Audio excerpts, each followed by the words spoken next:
Welcome to the Four Seasons, and today we're making kombucha.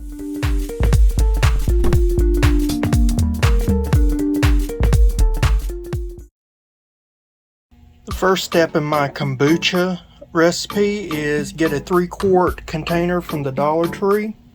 It's food safe, it's plastic, food safe plastic, so you can ferment in it.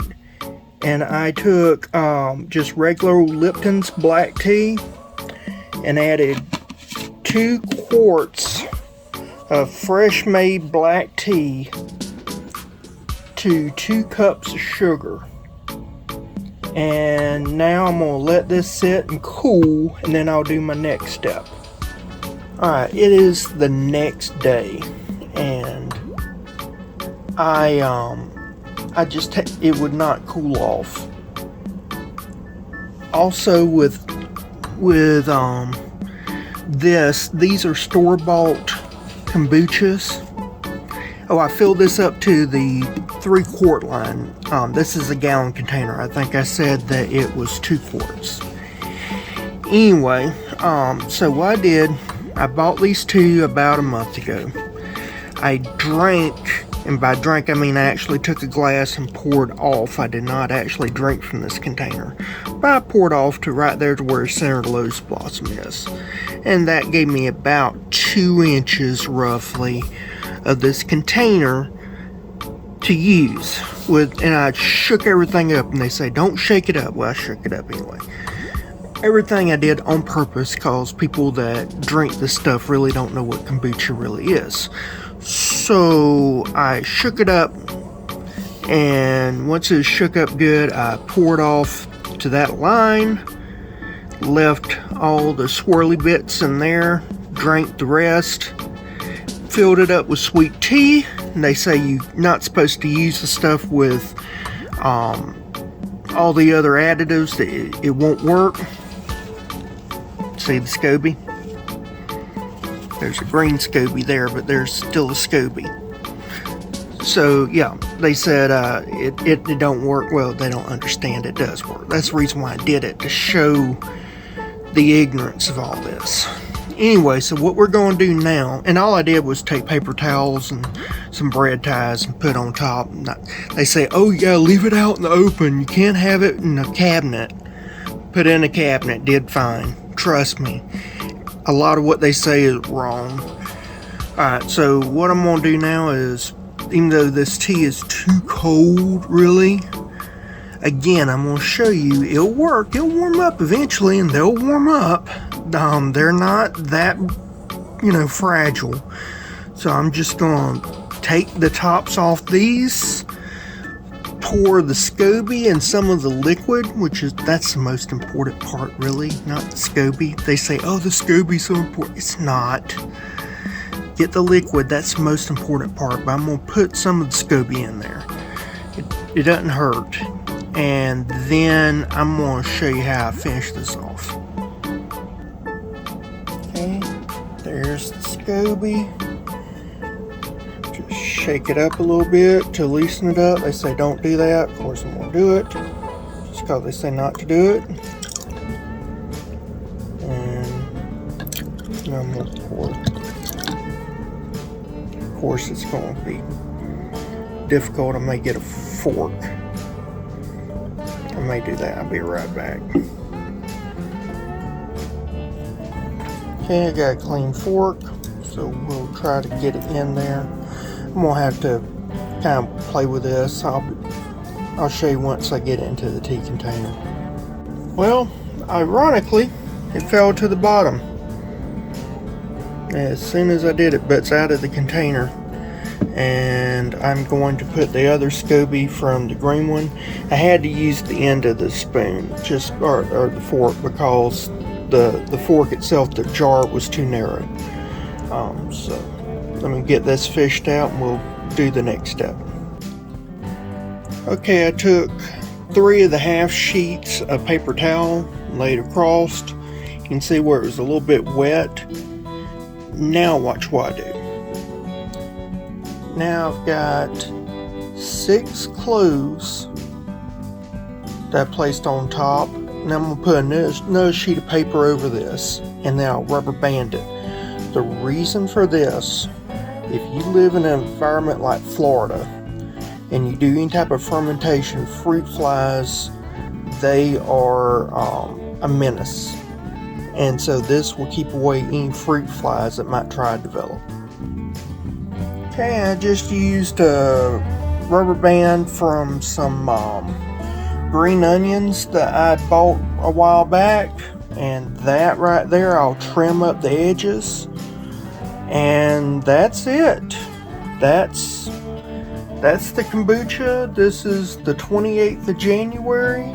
I'll mark it on the top with a marker or pen, and then we're just going to let it sit for a few weeks.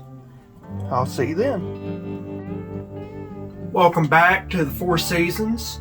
So it's only been just a brief second since we last saw each other for you, but for me it's been quite a while.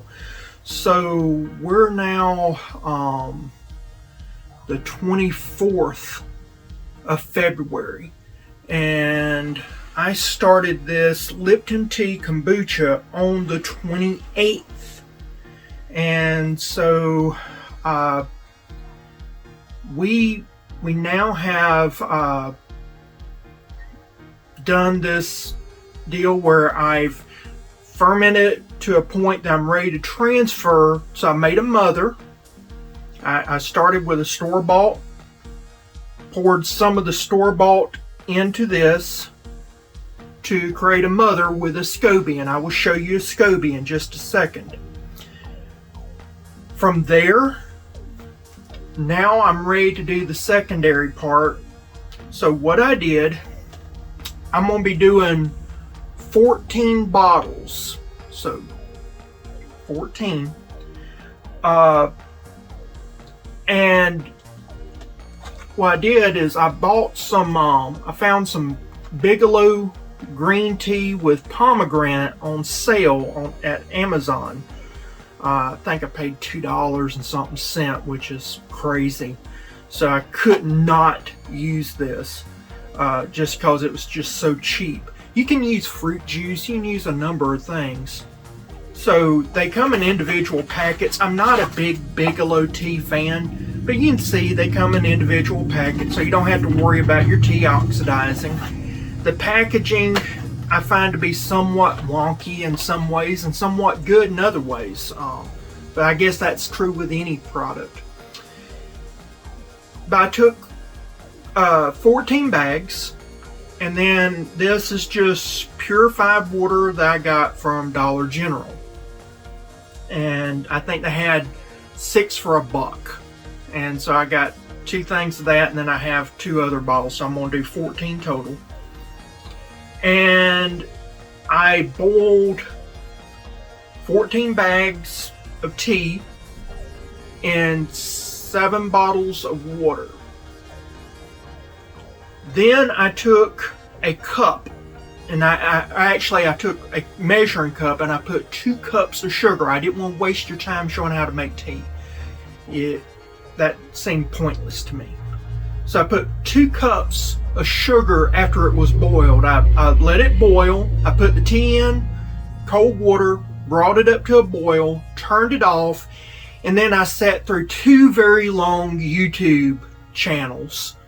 So probably about 40 minutes that I just let sit. This is a southern way of making tea. It is not the northern way of making tea, nor is the English way of making tea. So I'm treating it like a southern sweet tea. So then I added the 2 cups of sugar after I let the tea set, took the tea out, drained the tea bags. Tea bags will go into the worm bin. And then I took that same measuring cup and measured out a cup of the pomegranate green tea and put it in each bottle. I don't have all the bottles here just for space sake, and also I didn't want you to see me make a bunch of bad pours because I make a mess. Now what I'm going to do is show you the SCOBY, and then we're going to start the second part of this. And I apologize for any background noise. I live next to a very busy road with a bunch of dogs. It's a very congested area. But I'm taking the lid off so that you can see this SCOBY. It is icky, gross looking. But that's what a SCOBY is. It is a symbiotic colony of yeast and bacteria. Actually, bacteria and yeast. That's what SCOBY stands for, symbiotic colony of bacteria and yeast.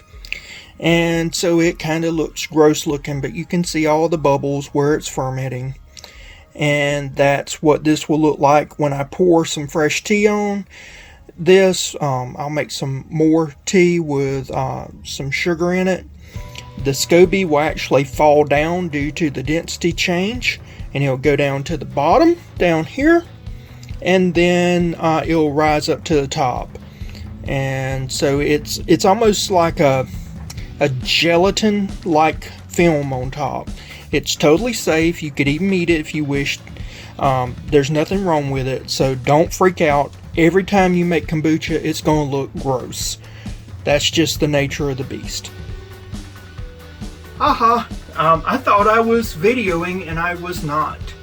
And so the video camera did not pick up this last take, so I'm going to show you what I did with one bottle already.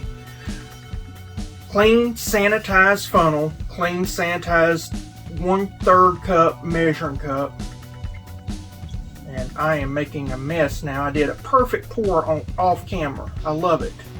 So anyway, what I'm going to do, put 1/3 cup of my original kombucha. Then I'm going to fill with some water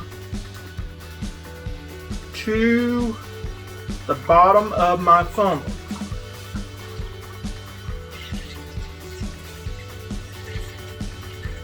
Once I get to the bottom of the funnel,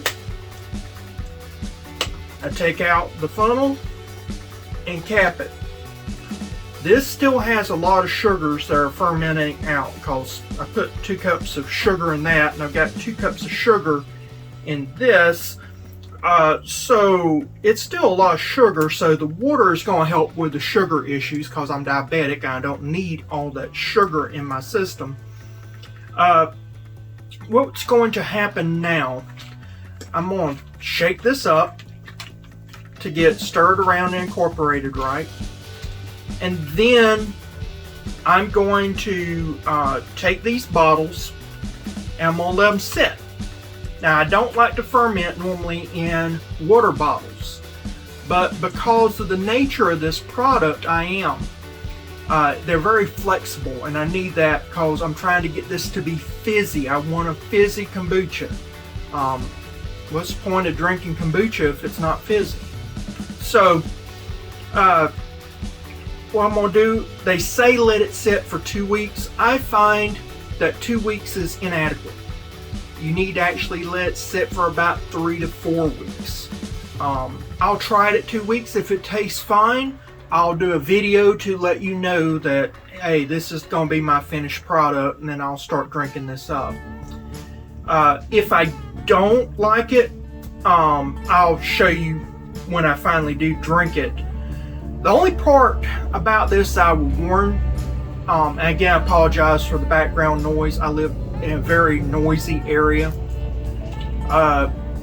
The only thing I will apologize for on this, if you, or not apologize, but say about this, if you drink or you wait until the 3 to 4 week period, it will start developing a SCOBY in the bottle. So you may see some junk forming at the top. Do not freak out. That is a SCOBY. So if you let this sit past 2 weeks, that's the reason why everybody says 2 weeks. They say let it sit 2 weeks and then put it in the refrigerator. The reason why, so you don't get that gunky stuff. It is okay to drink a SCOBY. It is fine. It is not going to hurt you. So people freak out over it, and so for aesthetics only, people say only drink it after 2 weeks. I may let it sit 3 to 4 weeks because I think it tastes better. But that's my own personal taste. If you use fruit juice, you may need to drink it sooner. I'm using a tea, so therefore I think it improves the flavor of the tea. But I'm going to finish these bottles out. I'll show you the finished bottles, and then once I'm done, we're just going to let it sit. You'll see, it'll be probably 2 to 4 weeks from me, but only be a second for you. So let's cut right now, and I'll show you the finished bottles. So these are my bottles, my 14 bottles that I've got going on. These are cleaned out bottles that I started with, and I only used a little bit and drank them just to see if I even liked kombucha. And I figured I could do a better job than them.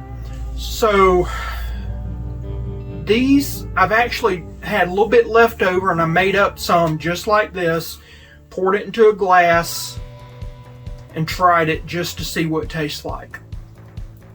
It's really good. Right now, it is really good.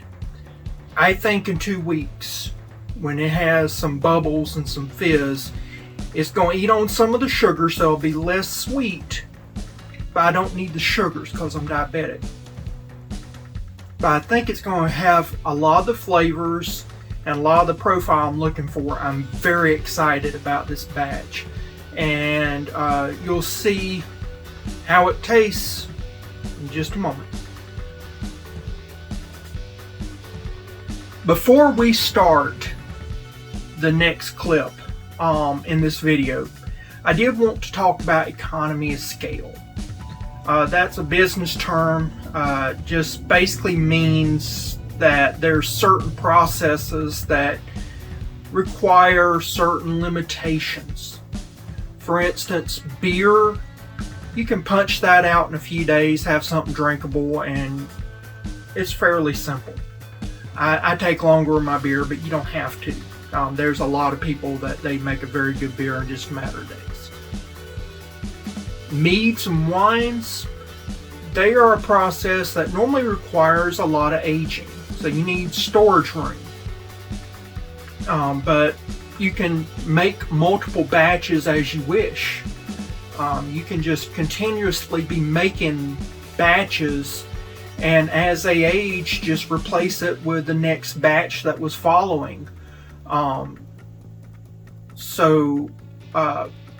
What we call first in, first out, FIFO. It's another business term.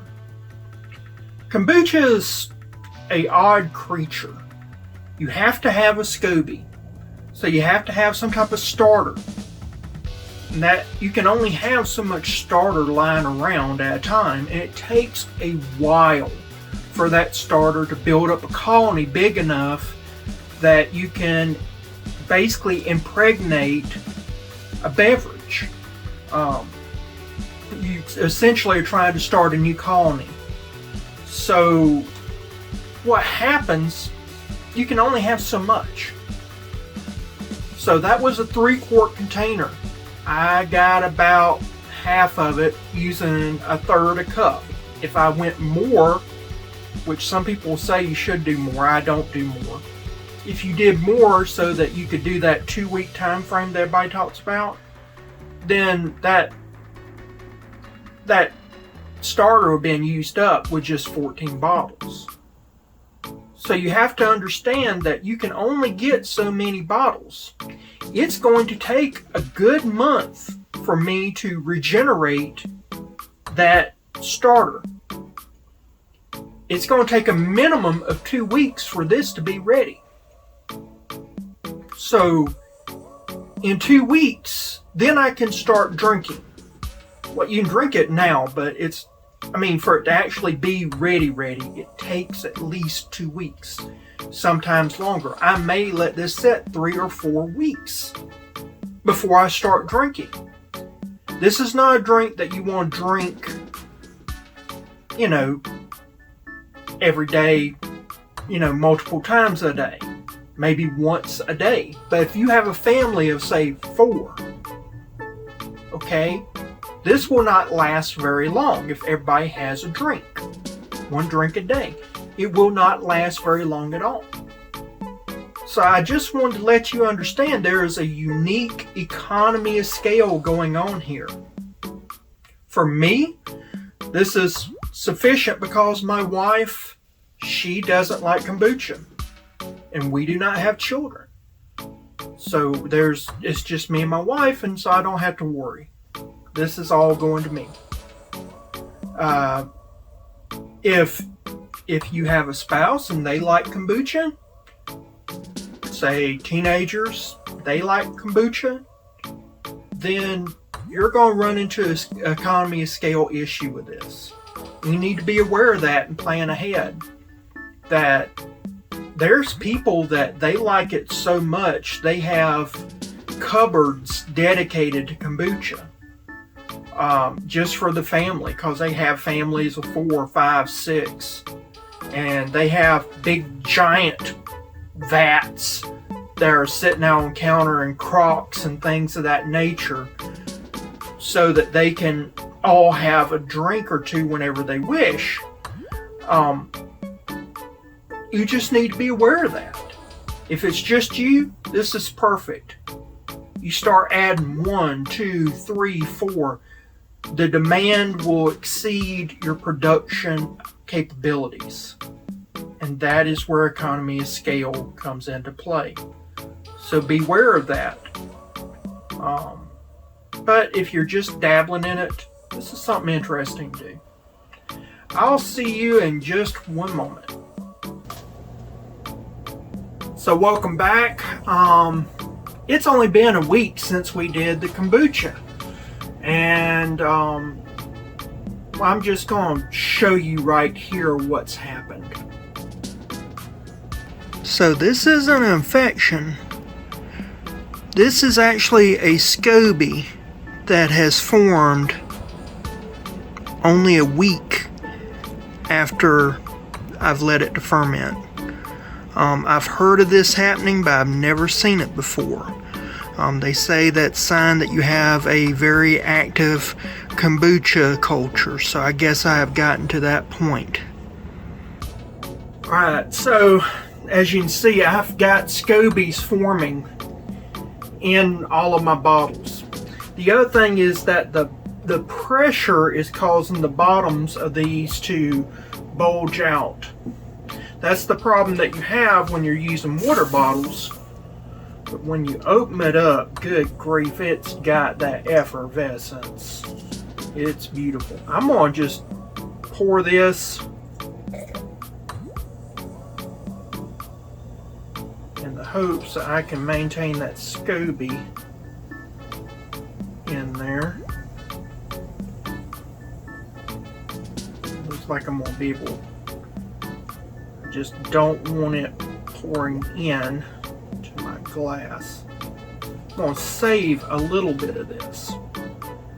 Alright, so I'm going to save this. You'll see this SCOBY again in an upcoming episode. I'm going to use it for a fruit fly trap. Sorry about noise, my dog just decided he's going to bust on through for the taping. But anyway, so as you can tell, nice effervescent bubbles everywhere, just super bubbly, which is what I wanted. Now for the taste.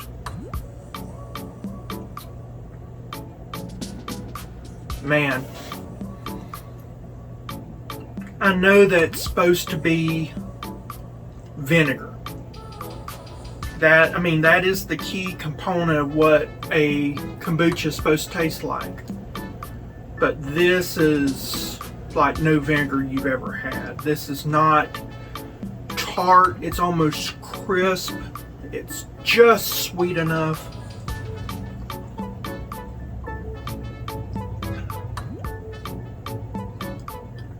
Man, does have a little bit of that bite on the back end. That's just the way it is. You're going to get that bite on the back end. But I think chilled, this is just room temp. I mean, this is wonderful, just drink room temp.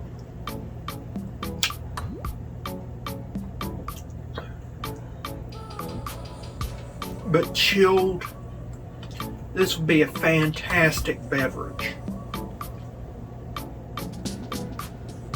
I can tell why people go nuts over this. Now, the reason why we had the SCOBY forming, I've been babying this now for months, and I've been growing my SCOBY culture until the point that it was ready to do a YouTube video, because I started my SCOBY from a store-bought bottle of kombucha, and it was that one little store-bought bottle that I had to grow and exponentially work on it. It took a while. It took a long while. But people that have done kombucha have told me some things that go contrary to what I know to be true with fermenting. One of the things they have said is that once you start doing the bottling, that you can get SCOBYs forming in less than a week if you have a really good active culture. According to the company that I bought the bottle of kombucha starter from, they said that one bottle had 9 million active organisms. They were selling it just to drink. They weren't selling it to make kombucha starters. So I probably do have close to 9 million just in that one bottle of probiotics. That is so good. It's almost like a cider. It's really good. You wouldn't think it's tea. It tastes like cider. But they say that you can get a SCOBY forming. I did get a SCOBY forming. The other thing that they said that will happen sometimes, or actually what they say will happen oft times, is when you have a really good starter culture, if you have a fermenter and you have a bottom tap, which I don't, and you just draw from the bottom tap after it gets that lid, that SCOBY forming, that once it gets good and thick, that it'll ferment and make sparkling kombucha on its own. That you don't have to do this. In fact, they say don't do this. Their belief is that it will go through the process no matter what. I've never seen that. I've never seen where something fizzes without being under pressure, but they say it will. So that'd be something to try in the future. If you ever had that happen, let me know. Comment down below. One of the things, no matter what size vessel you have, if you let it sit long enough, that SCOBY will form to that size. So if you put it in a square container, you will get a square SCOBY, and as the older it gets, the thicker it gets. And what a lot of kombucha people do is they say that after a while you just need to throw away most of the SCOBY, just save a little bit, and then throw the rest of it away. And they say it's really great for compost. It's really great for fertilizing plants. You can eat it. I don't see why you would want to eat it, but some people say they actually eat it, put it like in fruit salad. Very similar to the Filipino nata. So it's kind of gelatinous, and they make cubes and put it in fruit salad and stuff. Some of them even take ice and that stuff and a little bit of honey and put it in a food processor and make kind of like a frozen dessert. But this right here is very refreshing. They say you're only supposed to have 1 glass a day, no more than 2. I've heard tales that people say that they start getting a funky odor if they drink more than 3 a day. that it's all the toxins getting out of your system. I've heard that if you have any type of rings and you drink more than 3 a day, that it'll change your body chemistry and that start dissolving the metals that you're wearing. I've heard crazy things with kombucha, but I don't know how much of it to be true. But the more I'm delving into this, the more I'm finding what they say to be true, which is crazy. Because I've always kind of seen these kombucha people be a little nutty, but it seems like there might be onto something. But I do like this. This is something I'll be drinking. Me and my family, well, rest of my family don't like it. My wife hates it, but I love this. It doesn't taste like that stuff that I bought from the store. It is not that tart. I don't carry mine that far, but it's just got a really good, crisp, cidery taste. I never would expect this to be tea.